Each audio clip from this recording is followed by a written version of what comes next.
Yung maging tanga ka isang araw, okay na yon. At pretending ka na alam mo lahat. Nakakuha ko lang nun sir, hulugan din po yun. Second hand din po kasi yun. Kaya kung nung kinuha ko sir, pinasukatan ko po ng sedyar. Nagkataon lang po na bumili ako ng pyesa nung ginagamit kong single talaga. Kaya lang nahuli ako. Kaya Tanggap mo na nagkamali Opo, ka. tanggap ko po.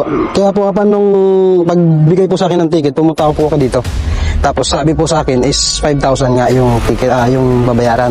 So umalis pa ako kasi naghahanap pa ako ng pera. Tapos nung Monday po, pagbalik ko, ang sinasabi na sa akin is 10,000 na. Kaya doon po ako tumawag na sa inyo. Doon ka magpaliwanag kay RD or kay... At ang hiling ko lang sa'yo, mag-aral ka, mag-seminar ka. Kasi sa third offense, ako na mismo magsasampa ng kaso sa'yo. Inaksyonan ni Colonel Busita ang dulog ng isang rider dahil nahuli ito ng L2 enforcer na may violation, illegal change of body design. Tama naman ang pagkakahuli sa kanya mga idolo dahil nakarehistro ang kanyang motorsiklo na may sidecar. Iginamit niya ito na walang sidecar, kaya yun ang kanyang naging violation. Pero laking gulat ng rider dahil nung isettle niya na sa LTO ang nasabing violation na may multang 5,000 lang dapat, biglang nagulat siya dahil binago pala ng hepe ng LTO ang kanyang naging violation.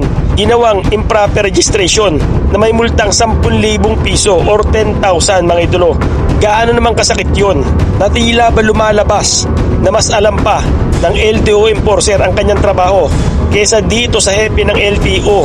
Kaya tara, sabay-sabay nating panoorin ang katakot-takot na inabot nitong hepe ng LTO kay Colonel Busita. Good morning po. Bro, Sir, good morning po. good morning. Saan ang LTO dito? Ito na po mismo sir, yung nandun sa Alin? dito po.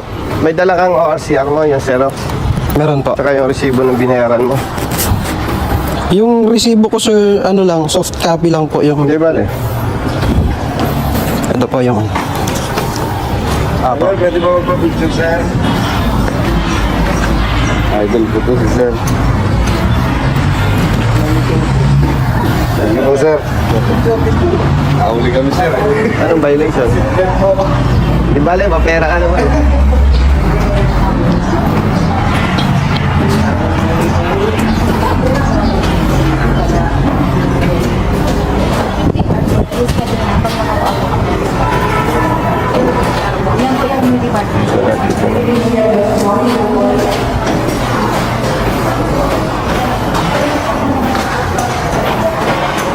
Good morning. Andyan ang chip niyo.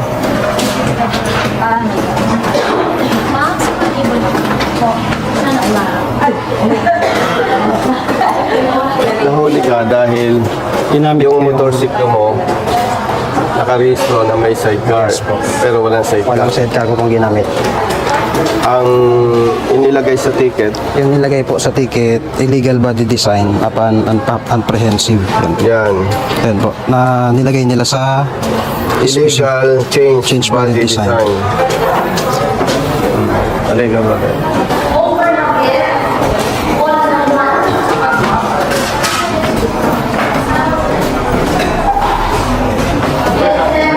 Good morning.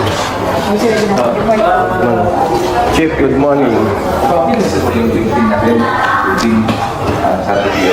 Kasi na yun. Sa ting sentiyo. Sa balik kita ulit. Chief, good morning. Good morning, sir. Good morning po, Congressman. Hinuli siya ng enforcer mo eh. Kilala mo yung perma na yan?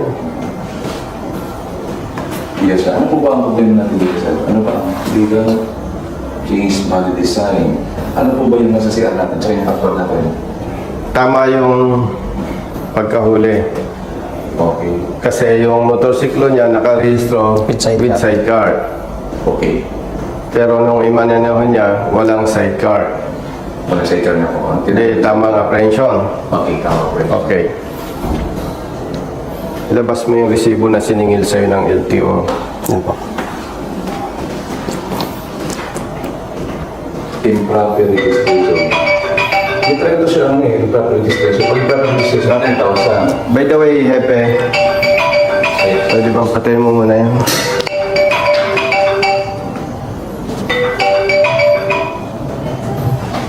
By the way, Hepe, wala naman personal issue to, no? Sige po. Recorded tayo for public interest, public awareness. Sige po. Galing ako ng Cavite. Ang layo ko dito, 350 kilometers, 8 hours.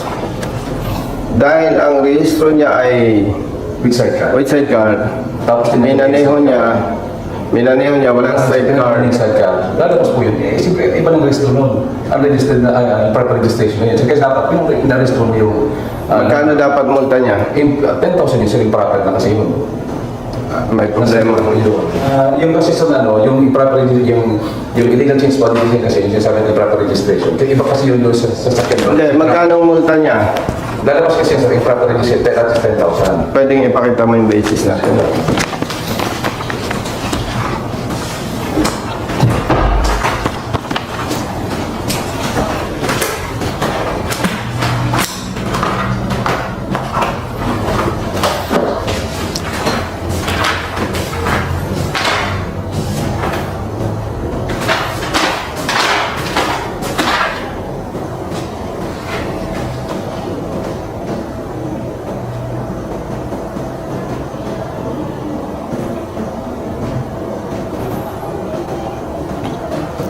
Unregistered po, sir.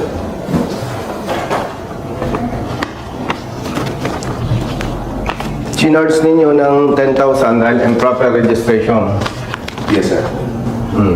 Sandali lang po, sir. Ginagawa lang po natin.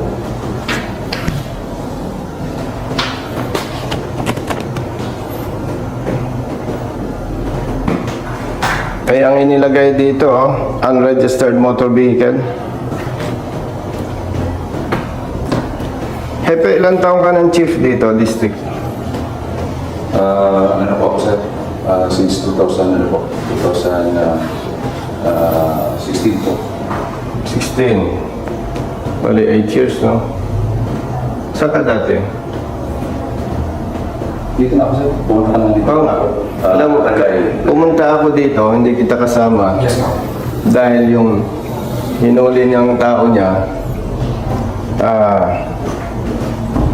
hindi ko matanda kung loud pipe or modified muffler. Yes, ma'am. Loud pipe. Pinatest ko sa ibang PMBIC pasado. Kaya tinakbo namin ni Brother Jerry from Cavite. So pangalawa ko nang punta ito. Eh, pumunta kami dito kasi imagine, Brother Matt, anong hanap buhay mo, kapatid? Dicer po. Promo Dicer. Promodizer, magkano ang araw mo? 395. 395. 10,000. Magmumulta ng 10,000. Actually, kung nakapamunta na po siya ng bayan. Nagbayad ka na, ano? Bayad na po. Kasi in-advise pa ako ni Sir Jervin na Hindi, tama yun kasi kasi yung lisensya ko rin po yung 3 days lang authorize yung ticket mo.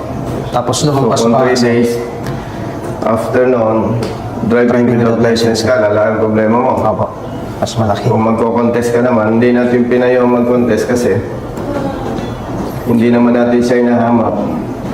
Baka hindi niya kaya na mag-contest.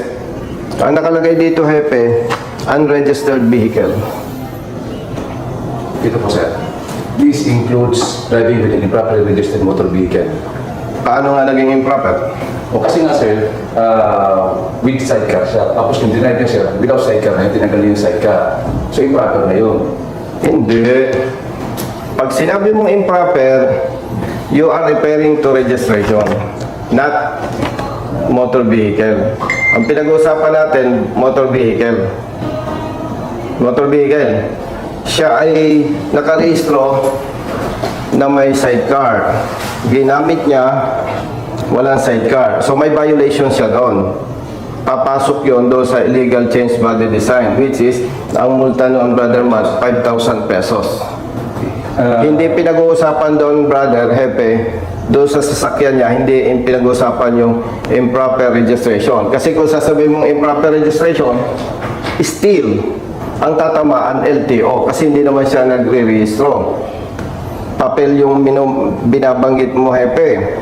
And very clear dito sa system, ang ibinigay, unregistered vehicle. Pero kung babalikan mo yung registro niya, Dito kasi sa Jawa kasi sir, driving unregistered motor vehicle, this includes driving with an improperly registered. paano nga naging improper? Naging improper siya sir, kasi nga yun ang nangyayari dyan, with sidecar ang registration niya, pagkatapos ngayon, tinanggal niya yung sidecar, yung minaman niya, without sidecar na siya. Tinanggal niya, kaya may violation siyang 5,000. Kasi yun din ang interpretation. Pero yung Opo. re-respetuhin kita, pero magpapile kami ng complaint against you, not your enforcer. Kasi, base doon sa ticket, illegal change body design. Kung pinatawan ninyo siya ng multang 5,000, wala tayong pag-uusapan. So, lumalabas, Hepe, tama yung pagkatiket ng enforcer. Ang problema, yung implementation mo in terms of charging ng fines and penalties, may problema. Baka pwede naman natin sir, iyan po, siguro i-refer sa regional office niya.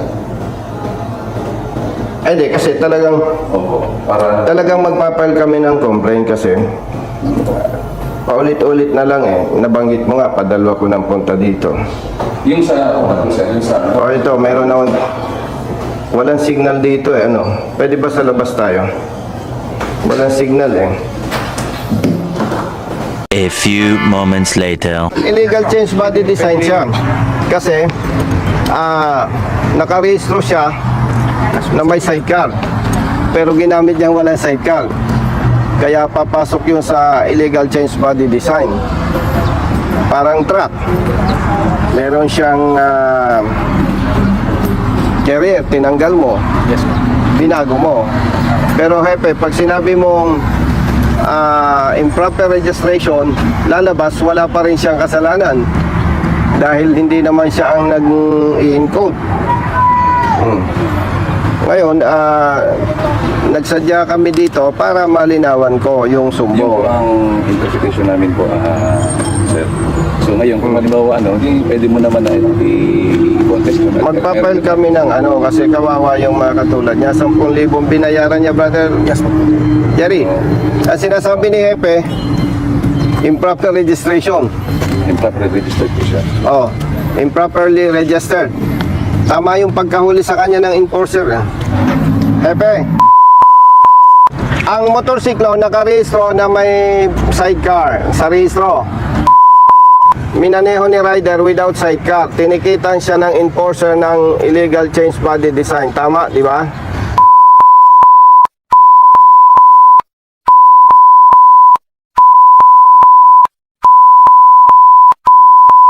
Ang multa, 5,000 pesos. Tama? Okay, sige. Thank you. Ardi, good morning. Ardi, nandiyan ka ba sa office mo?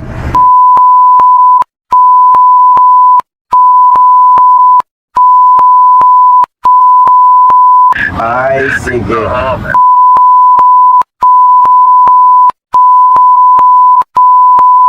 With all due respect, patawagin mo nga RD sa akin ang chief ng operation ng Region 5 LTO. Hihintayin ko po. Kasi meron ditong rider, hinuli ng enforcer ng LTO Pamplona. Tama ang pagkahuli ng enforcer, yung motorsiklo nakarehistro with sidecar. Ginamit ni rider, walang sidecar. So, hinuli siya ng enforcer, ang nakalagay sa ticket, illegal change body design. Tama ang huli. May multa na 5,000. Ang problema nito, RD, pinagmulta ng LTO Pamplona, Camarines Sur ng 10,000 kasi improperly registered vehicle daw yon. Sabi ko, walang ganon. 10,000 ang siningil sa kanya. Bayad na. Patawagin nyo nga po dito sa akin. Thank you, RD. Okay, thank you. Boss, manager, amo, commander, lahat na. Good morning. Tigil mo yung pagkain mo, amo.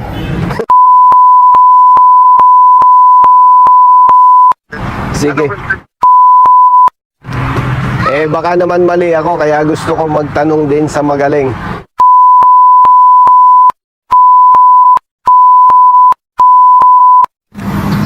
kwento ko ng maikli sa'yo, kumakain ka eh. Okay. Chief, merong rider ang rehistro ng kanyang motorsiklo with sidecar. Minaneho niya, walang sidecar. Nahuli ng enforcer, illegal change body design. Tama, ano? Yes.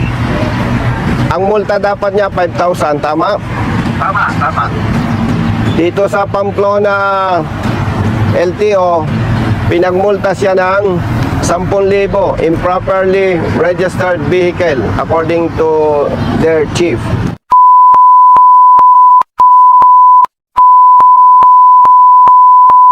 Yes, eksakto. Pareho tayo at saka yung isa kong kaibigan chief na tinawagan. Kaya ako'y tumawag sa'yo, baka meron kang nabasa na hindi ko nababasa eh. Yes. Oo, sige, patuloy mo yung pagkain mo at magpakaligaya ka.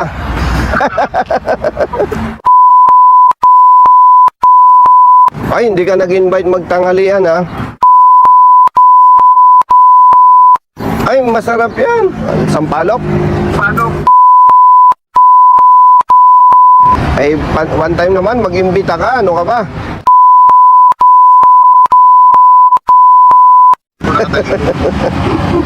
Sige, salamat. Epe.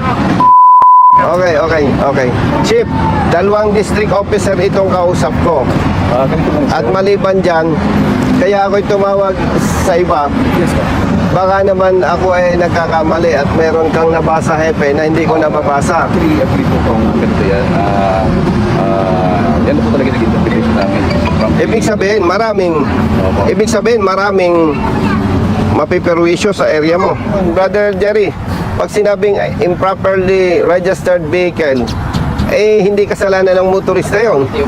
LTO ang tatamaan doon. At hindi nila gagawin yon.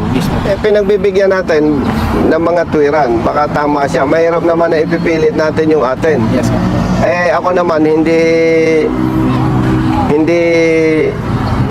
employee or hindi naman ako appointed official ng LTO. Mahirap naman na sabihin ko na ako talaga ang tama. Kaya 2 chief ng distrito ng LTO tinawagan ko. Baka mali ako. Ano? Baka Bro Jerry, meron tayong hindi nabasa ni chief. Sabi ni chief, ganun talaga ang kanilang implementation dito. Ibig sabihin, hindi lang ito ang nabiktima. Good afternoon, RD. Tumawag na ako sa alam kong pinakamagaling na RD. Baka naman nagkakamali ako, kaya gusto ko mag-clarify sa talagang mas magaling sa akin. RD, ang rehistro ng motorsiklo ni Ryder with sidecar. Minaneho niya, walang sidecar. Nahuli siya ng enforcer ng LTO, ang inilagay, illegal change body design. Tama ang pagkahuli, ano po? At ang multa po nito ay 5,000, tama ano po? Yes. Kasi meron district officer ng LTO, i-justify na kaya daw siningilan ng 10,000 improperly registered vehicle. Yes. RD, kapag ka ganun ang chinards, hindi kasalanan ng motorista, kasalanan ng LTO personnel concerned. Tama po ba? RD, mahirap mag-pretend na alam ko lahat.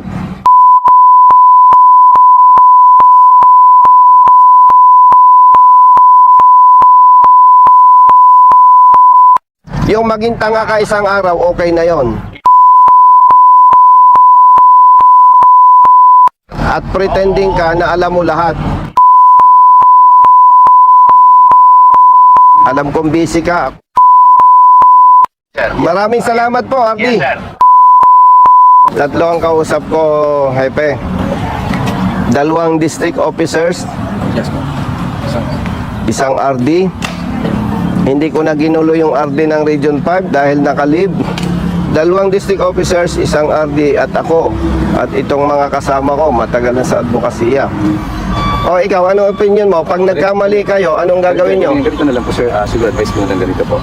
Kasi yan ang interpretation ng na dito sa amin sa Region 5. Ang gagawin na lang po natin, sir. Kapatid, huwag mong sabing sa Region 5.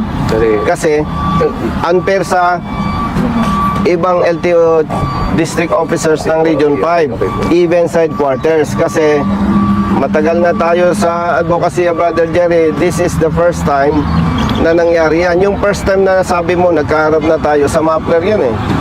Oh. Eh ito, pangalawang pangyayari na. Siguro maganda, brother, mag-review ka. Mag-seminar ka sa LTO. Kasi kawawa, biray mo, magbayad ng 10,000. Ang kinikita niya, brother, 350 pesos a day. 395 po. 395. Sabihin mo na lang na 300 pesos panggastos yung 95. Di kulang pa yung isang buwan yan sweldo. Kulang. Kasi 300 times 30, that is 9,000. Ay may day off siya ng Sabado or Linggo, kulang pa yung isang buwan yan sweldo. Eh, kawawa. Ay katulad ng nasabi mo, ganyan talagang implementation ninyo. Ganito. Eh, hindi pwede yung ganon. Kawawa. Sige po. Kung isipin mo, Sige. oh, Yan o. pati ako, kawawa. Ganito na lang. Pati itong mga kasama ko, tumakbo kami. 350 kilometers. So, Puyat kami. Tumulog lang kami ng 2 oras kasi kailangan ka naming makausap. Tumakbo kami ng 350 kilometers, 8 hours. Hindi naman kasi, Brother Jerry, hindi na namin practice, hepe, yung tawag-tawag. Baka pag tumawag ako sa'yo, maging interpretation mo, binabara ako kita eh. Meron pa nga tayong pupuntahang LTO sa Visayas Region. Ang sabi, ba't daw ako nakikialam? Di daw naman ako LTO. Ay, ako nung nasa military service, nasa police service, hanggang sa nag-retire ako, hepe, pag mali ang huli, pakialamero talaga ako. At ito, paglilinaw, hepe, hindi ito trabaho ng congressman. Ginagawa ko lang, kasi dati ko nang ginagawa, at alam ng Diyos, kaya ako tumakbo sa politika para sa ganitong problema. Kasi, Brother Jerry, kung wala tayo sa posisyon, wala na, kawawa ka na lang, magdasal ka na lang, hanggang doon na lang may pahay natin. Pasensya ka na lang. Pero dahil ikaw ay kawaawa, Brother Jerry, kunin mo yung cheque ko. brother. Bibigyan kita ng cheque. At may... Hindi ko lang alam kung may pondo ito, Brother Jerry. Mark! Carlo!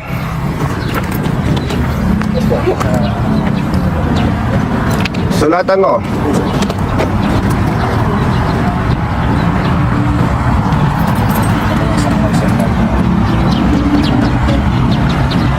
Tuping, halika, talikod ka, dali.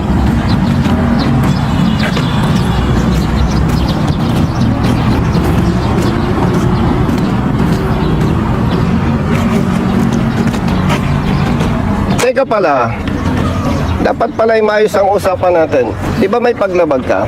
Meron po. Ang multa ay 5,000. 5,000 po. O, di ipagpalumagay natin na dapat kang magbayad ng 5,000. Opo. Tama po. Kaya ang bibigay ko sa'yo, 5,000. Opo. Tama po. Tama. Opo. Kasi kung tama ang ginawa ng LTO, Hindi naman po ako tatawag sa inyo. 5,000 ang babayaran mo. Opo. At hindi ka tatawag Hindi sa po. akin. Hindi po. Mabuti ito, marunong. Kung hindi ka marunong, di ang tawag sa'yo, sorry. Sorry. Sulatan mo, 5,000 pesos, cash. Pero parang may pera pa ako dito. Paano naman? Sabihin ako, boss. Natin. 1, 2, 3, 4, 5. Huwag nang cheque. Swerte ka.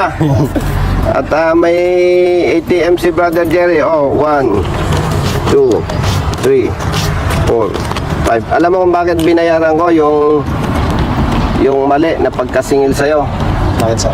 Pag naipasok sa kaban ng bayan, hindi katulad yan sa karinderya, nagkamali ang kahera, withdraw, tapos gawa report. 1 year, 2 years, bago mapabalik sa'yo. Pag napabalik sa'yo, maalala mo naman kami. No. Okay. Ako. Yung motor mo na dapat may sidecar, wag mo nang gagamitin. Hindi po talaga yung ginagamit, sir. Kasi kakakuha ko lang nun, sir, hulugan din po yun. Second hand din po kasi yun. Kaya kung nung kinuha ko, sir, pinasukatan ko po ng sedya. Nagkataon lang po na bumili ako ng pyesa nung ginagamit kong single talaga. Kaya lang nahuli ako. Kaya Tanggap mo na nagkamali Opo, ka. tanggap ko po. Kaya po kapag nung pagbigay po sa akin ng ticket, pumunta po ako dito. Tapos sabi po sa akin is 5,000 nga yung ticket, yung babayaran. So umalis pa ako kasi naghahanap pa ako ng pera. Tapos nung Monday po, pagbalik ko, ang sinasabi na sa akin is 10,000 na. Kaya doon pa ako tumawag na sa inyo. Hepe, ganito na lang, no? Yes, sir. Pag Bilang hepe, may tinatawag tayo na command responsibility. Kung ang problema nito, iba baligtad tama ang pagkahuli ng tao mo, mali ang implementation mo. At ikaw na rin nakabanggit, padalawang beses na tayo nagkaharap. So kung sa ngalan ng public service, this is the second offense na. Ngayon, ayaw ko naman na palakihin ang problema mo. Ipagtitiwala kita sa LTO. Salamat, sir. Thank you so much. Doon ka magpaliwanag kay RD or kay... Salamat po. At ang hiling ko lang sa'yo, mag-aral ka, mag-seminar ka. Kasi sa third offense, ako na mismo magsasampa ng kaso sa'yo. Walang personal. Gusto ko lang protektahan yung maliliit nating kababayan. Sige po, sir. No? At i-correct mo, basahin mo lahat. Kasi whether maliit o malaking offense na magagawa mo sa mga kapatid nating motorista, hindi ko kayang palampasin kasi wala tayong pinagsamahang may atraso ka sa akin, hindi tayo nagkaroon ng pag-aaway o ano paman, hindi kita personal nakilala, hindi mo rin ako personal nakilala, kaya walang dahilan para sasabihin natin na may personal ako. Pinuntahan lang namin ikaw para maganda yung pag-uusap na talagang may problema sa level mo. Kasi pag sinuri natin, tama yung enforcer mo Pagdating sa'yo, implementation, mali na Hopefully, this is the last incident na mali ang magiging implementation ninyo. Actually, Hepe, kung ang gusto ko lang, tulungan siya. Padala na lang akong pera. Tapos, gawa ako ng letter sa RD, paimbestigahan kita. Bahala na kayong magmekos-mekos. Thank you po. Thank you po. Magandang lalaki ka tapatan mo ng gandang trabaho. Hepe, kawawa yung katulad niyo. Kawawa. Kaya kami nag-abala Salamat po sa akong sinyo, sir. Congressman.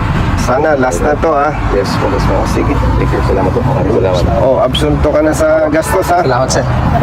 Okay. Ako. Sige. Absent ka ba ngayon? Ako. Magkano sweldo mo? 395. Parang gusto ko pandagdagan to Pao tayo. Pwede ba discount? Hindi, wag ka nang matanong. Utang na nga. 500 na lang. Thank you, sir. Ba't parang galit ako? Sige na. Salamat po. Okay. Salamat po. Chief, salamat po. Pagkain namin. Okay, sige, Hepe. Thank you po. Pakiayos